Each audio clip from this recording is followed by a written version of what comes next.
Korea has made in such a short time.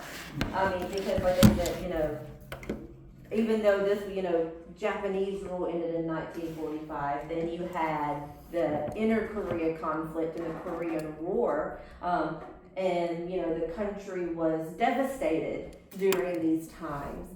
Just to see how Korea has rebuilt itself and become the country it is now, and see the documents that helped put that basis in place. As I enjoy history, that was always my favorite subject in school. So learning about the history of different countries is interesting to me. So I was like, oh, when I saw this, I was like, oh, okay, that's really cool and really great that the founding documents are being restored and being taken care of, because they're important to the country, and they should be preserved and be there for the people. And so it's a reminder of where your country was and where they are now. So I just wanted to know your thoughts and opinions about these types of things. That's because why you just pick up this art.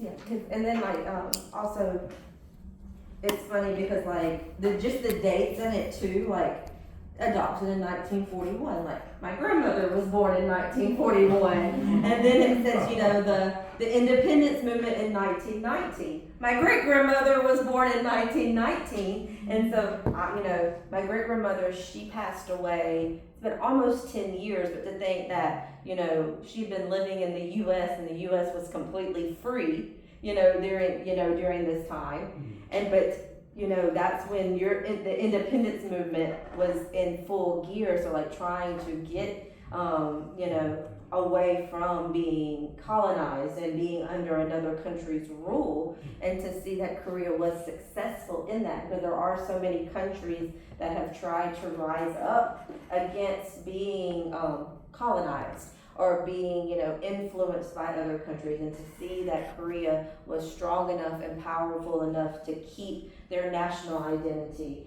and saying that, we are the Korean people, we're not Japanese, we're our own people, this is our land. That's an inspiration, because it shows the strength of the Korean people and how they didn't get defeated, because in situations like that you can become defeatist. We're a small country, and we've been oppressed, so maybe we should just let our oppressors keep ruling us. But the Korean people, they stood on their faith in their country and said, no, we won't let this happen. We're a strong people, and we're going to fight to keep our national identity and to be able to keep saying that we are Koreans. We're not Japanese, and you're not going to come in and wipe us out.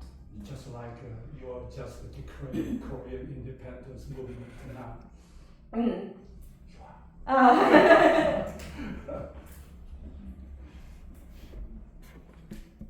Simply speaking of the story, that time we had two parts, Joseon part and another part is Miseman part.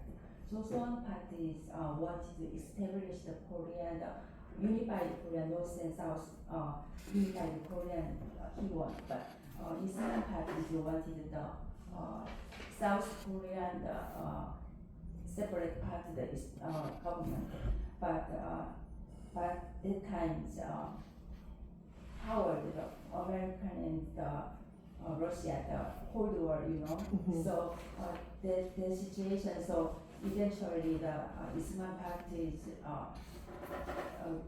success the time, and we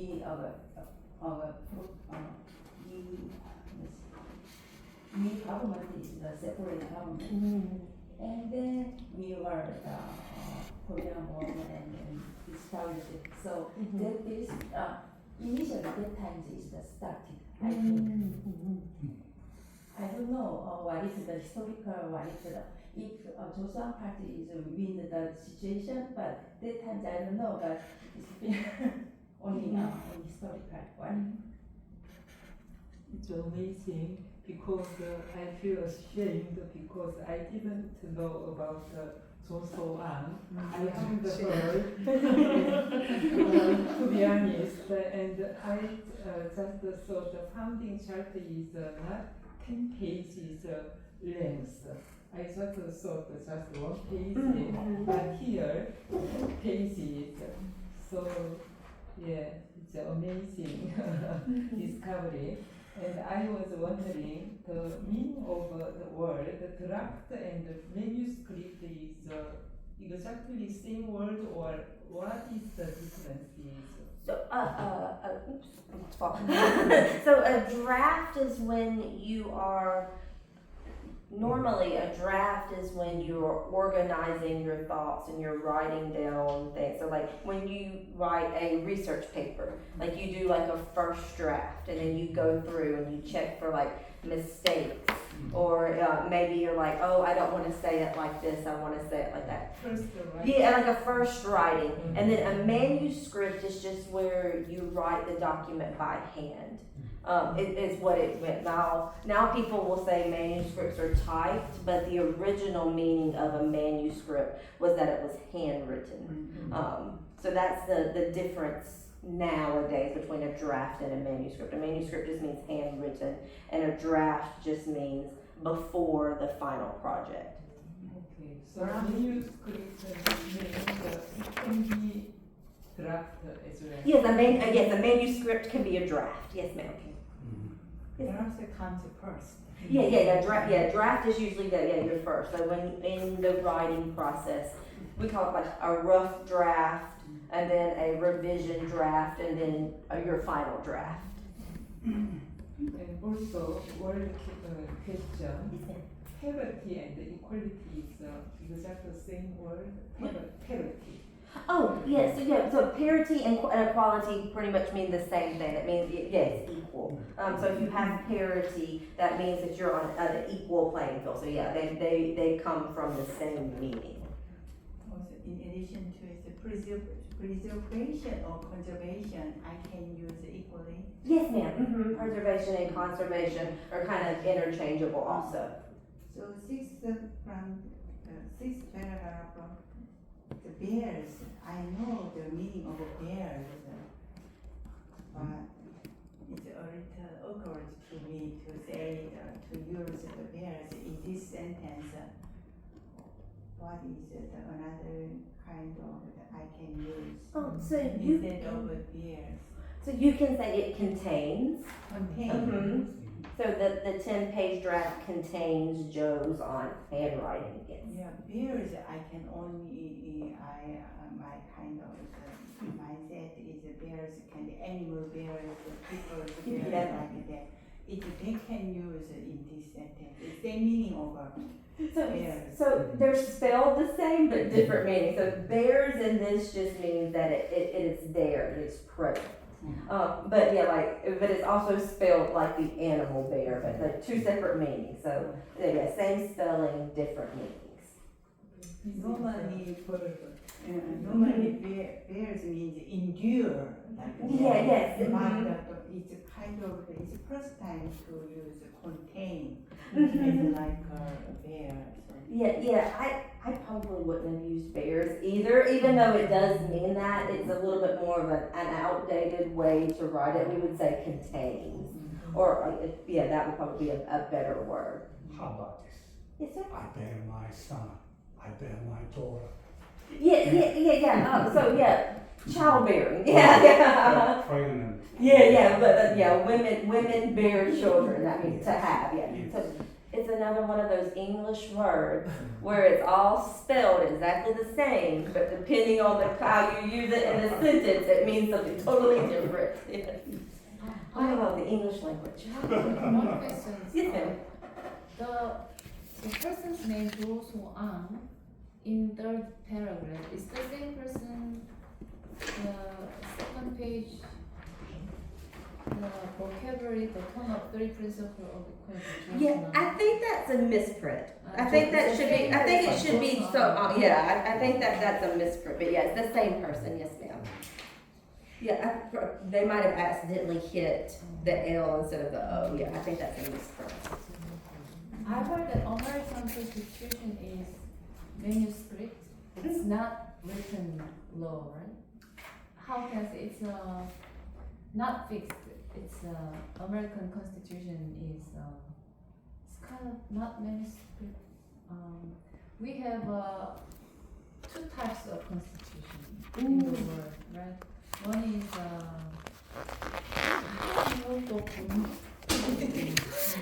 it's very hard to do, but American Constitution is not fixed.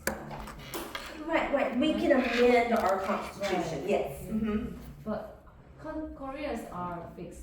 Oh, okay. It's Yeah. very hard to amend. Well, it's hard to amend the U.S. Constitution Right, too, but and, I heard that there's a lot of kinds of constitution in the world, but especially Koreans are mixed liberalism and democraticism. It's a half and half. That's why we have a lot of confliction between in the constitution. I majored in democratics, plus politics and diplomats in the university. So I have a lot to talk about. And it's very interesting you choose this topic. I want to know why you choose these topics.